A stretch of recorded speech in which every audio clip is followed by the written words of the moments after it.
Hi everybody, welcome to Thea and Olaf. My name is Irene. With me is Olaf, our Samoyed doggy. And today we'll be talking about how I usually brush Olaf. Brushing your Samoyed is super important because they have thick double coats. And if you don't brush them regularly, they're prone to matting and knots. And over time, they can be very difficult to remove. And mats can be very uncomfortable for your dog.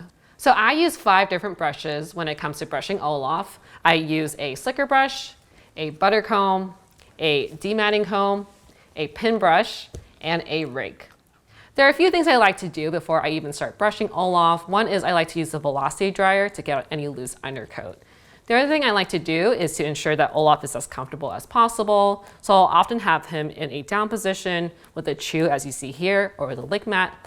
Before I brush Olaf, I also like to use a detangling spray. This one is Ice on Ice by Chris Christensen. And this makes it a lot easier for the brush to glide through Olaf's fur. So if I spray it on him, he doesn't mind, and it makes it a lot easier for the brush to glide through his fur. So with any of these brushes, what you want to do is make sure that you line comb. You want to make sure you get to the undercoat of your dog. And to do that, you want to separate the coat by sections. Go to the top part here, kind of draw a line, and get as close to the skin as possible. Once you see the skin in that line, you're gonna brush down to make sure that you get to that part of the coat. And you're gonna keep doing that for all parts of your dog's coat. So the brush I have here is a slicker brush. A slicker brush is a wire brush with firm bristles that are angled to avoid hitting your dog's skin. I like to use this brush for the densest part of Olaf's coat, including his neck, his chest, his torso. And the brand of this brush is Chris Christensen. They make very good brushes, though they can be very pricey. And this model is the Big G. You can recognize it by the red color. There's also a similar slicker brush called the Big K, and it's black, also by Chris Christensen. The difference is that the Big G has 40% more bristles, which is great if your dog has a very dense coat. So you can't go wrong with either slicker brush. You might want to get both and see which one works better for your dog. After the slicker brush, I like to use the butter comb. It's a flat comb, and there are teeth of different widths on either side. So there's one side where they're further apart, and the other side they're closer together. So I like to use this brush to get very meticulous with brushing out any knots or any mats in Olaf's fur. Again, you want to use line combing to get through the coat. So you want to lift out the area, find the line, and brush down. If I find any mats in Olaf's fur, what I like to do is first attempt to get them out with my fingers. That way any fur isn't compromised. But if there are any mats that are tightly bound together, what I will do oftentimes is use this dematting comb. So this dematting comb has blades on it, and the purpose of it is to cut through the fur. So once I find a mat, I will kind of nudge this in and cut the mat out. So you want to make sure you don't use this comb throughout your dog's coat, otherwise you're losing a lot of fur. Next we have the pin brush. The pin brush is a wooden brush with wire pins with protective balls at the end.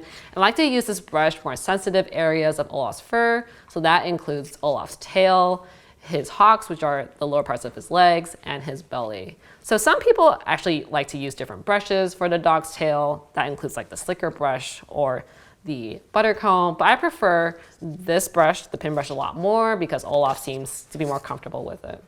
Finally, we have the rake brush. This one is also by Chris Christensen, and it's weighted to help pull through the fur a lot easier. And many Samoyed owners swear by a rake as a necessity. I personally find it optional for Olaf's coat because I don't think it gets out a lot more compared to what the other brushes already do. But this is a very good option if your dog has a very, very dense coat. One thing you want to make sure though is that you don't get a rake brush that has blades on it. So similarly to the dematting comb, blades will cut through your dog's fur. And the last thing you want to do is compromise your nice Sammy's coat. So make sure you don't get something like the Furminator, which some people swear by, but that will severely damage your dog's coat. So with brushing, you want to make sure that you're very thorough. There are some places that are very easy to miss, and these are places we've missed before and that the groomer has pointed out to us. So that includes underneath the dog's ears. This is one place where unfortunately Olaf was shaved because he had a lot of matting there. You want to make sure that you also hit the elbows, so the little nook right under the dog's legs. And also you want to make sure you get the belly as well. So that's it for our video in terms of how we brush Olaf. I hope you found it to be very useful. Obviously, it can be very overwhelming with the choices of brushes and different styles of doing things. So once you get familiar with your Sammy's coat, you'll find what brushes work best for you.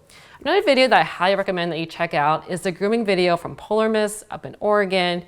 And they take you from start to finish in terms of how to groom a Samoyed, including brushing, bathing, more brushing, drying. So that's a very useful resource. And if you're interested in any of the products that we mentioned in the video, we'll have them in the description below. So let us know what your brushing experience is with your Samoyed. We'd love to know. And as always, if you enjoyed this content, be sure to like, subscribe, hit the bell for notifications. Thanks for watching.